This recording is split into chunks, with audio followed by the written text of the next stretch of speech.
We're going to turn to Professor Nora Barrero. Based on what we have heard so far, and this is a question we asked at the first conference or conversation on reframing the conversation about the achievement gap, what are the implications for the university and specifically for teacher training and preparation? Welcome, Professor Barrero. Thanks for coming. Thank you for having me, Doc. Part two. This is great. I appreciate being here, and I think you're bringing up so many key points around why aren't there stories? Why isn't there a narrative around the successes of Lady Estelle, around June Jordan, around what Dr. Kamanyan's doing in Oakland with his youth? And I think that has direct implications for the university and for how we think about how we're proliferating this discourse around the achievement gap. So to back it up to the point of what do we mean when we say a student is achieving academically in our schools right now? We are in a point in our history, in our educational history, that we're calculating one single metric for a student's success. And we're saying that a student is proficient, basic, below basic, or far below basic. And that determines that student's achievement. I think we could all look at each other in this room, all of us as listeners can say our academic achievements in our life are far greater and far more significant than any test we ever took in our schooling.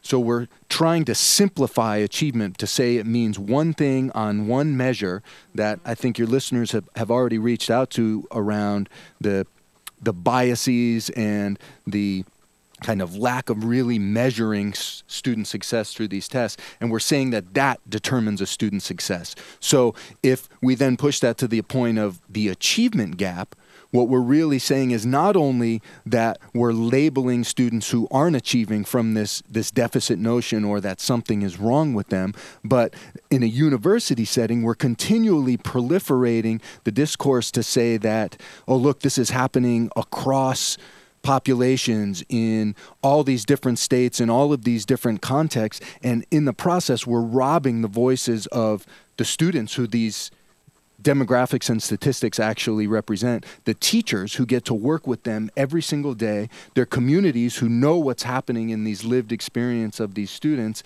and we're putting it out there as this narrative to say that achievement means this. So I think at the university, one, we have to realize we're complicit in producing this type of narrative and discourse around achievement. And two, when we specifically get into working with teachers at the university, we need to dispel what it really means to take this narrative into the classroom and work with youth and learn from and learn with students by capitalizing on their lived experience, as Dr. Kamanyan said. And I think that is where we really owe a huge service to teachers entering the profession in this country. And in our current state, we're providing a disservice because we don't spend the time to actually break down these terms. Instead, we send brand new teachers out into schools where they are tricked into thinking that they need to get a kid from below basic to basic and then that they've succeeded with their job. And my experience has been they're just unprepared. They don't know what they're walking into. I've had people walk in there like, I didn't know I was getting into this. I quit 6 months later. They're not prepared for what they're walking into with this population.